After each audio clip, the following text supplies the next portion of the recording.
8월 13일 오늘의 기도로 큐티 시작합니다.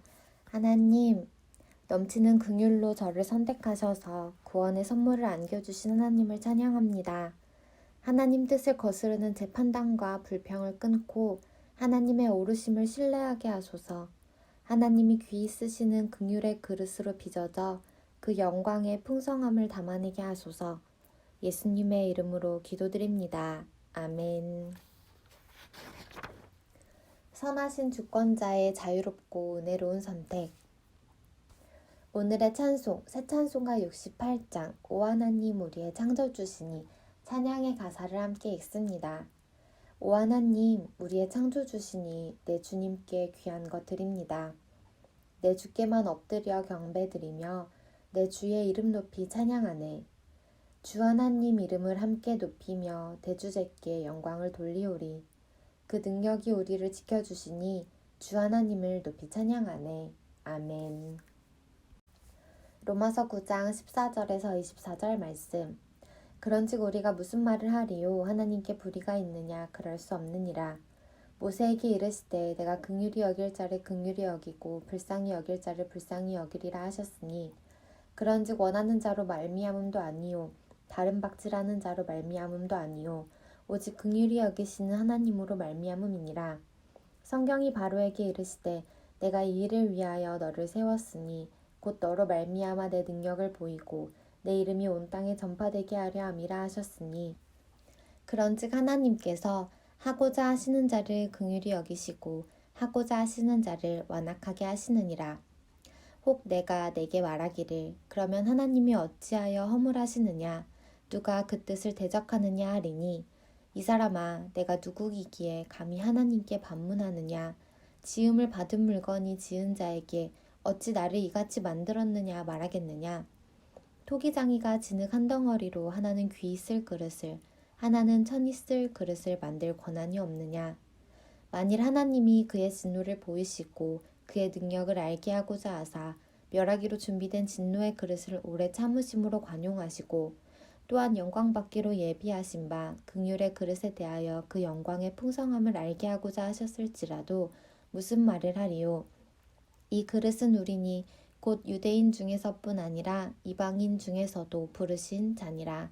아멘. 23절의 긍휼의 그릇은 유대인과 이방인 가운데 하나님의 부르심을 입은 사람을 가리킵니다.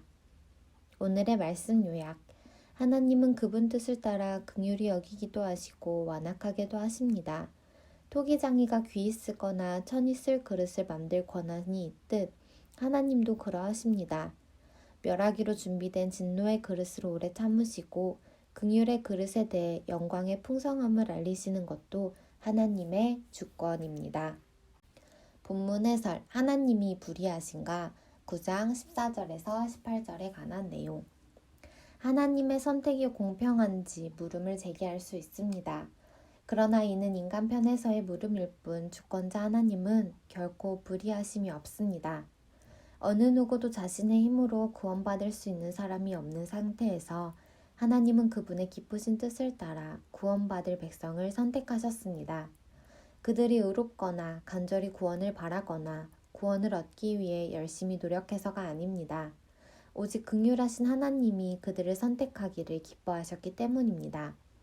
하나님의 절대 주권은 마음이 강팍해 그분 뜻을 거부하는 자에게도 역사합니다.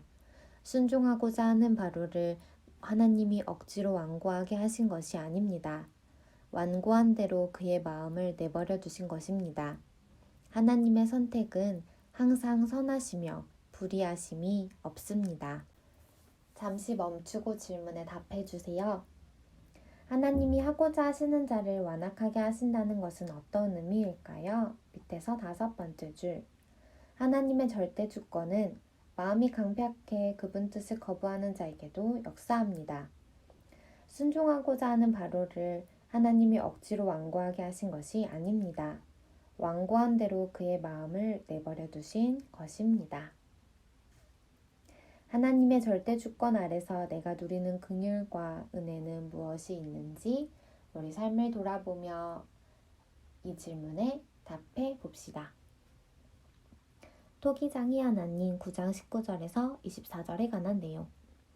하나님의 자유로운 결정은 선하신 주권에 따른 것입니다.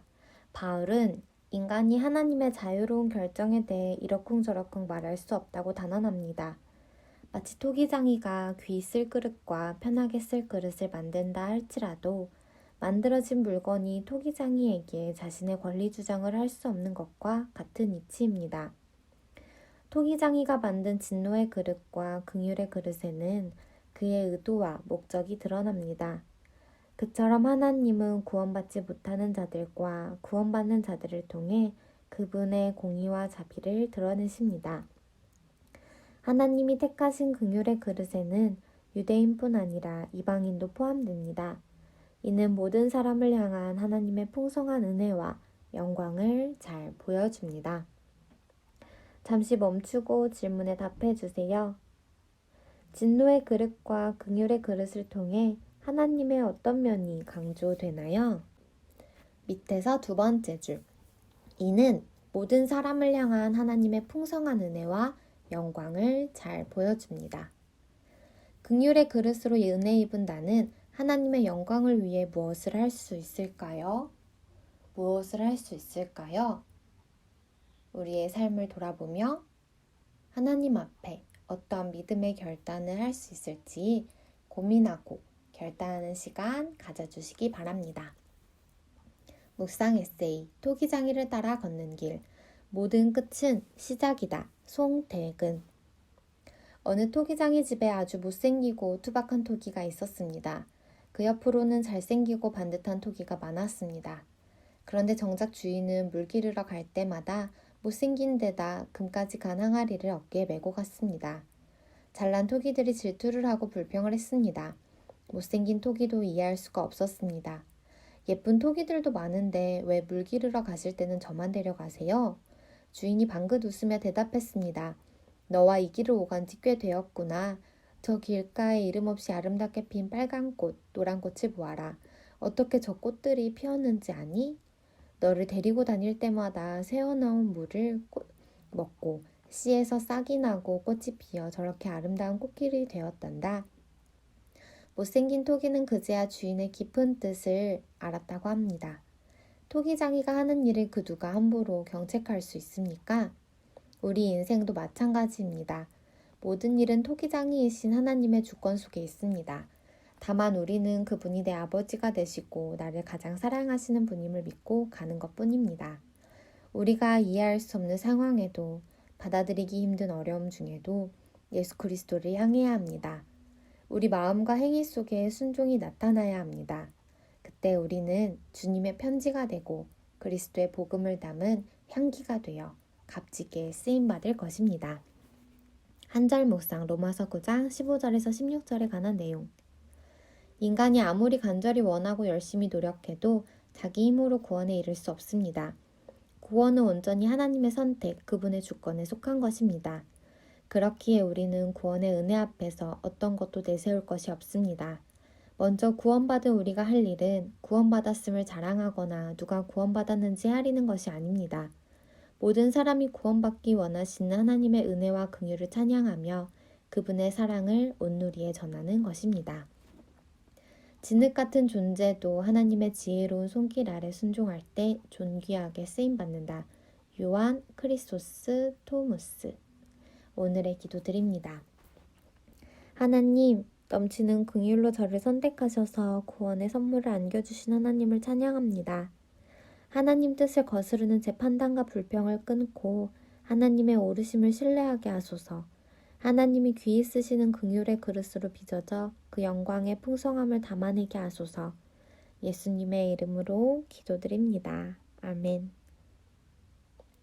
하나님의 영광의 풍성함을 담아내는 아름다운 그릇들 되시길 축복합니다. 오늘의 큐티를 마칩니다. 감사합니다.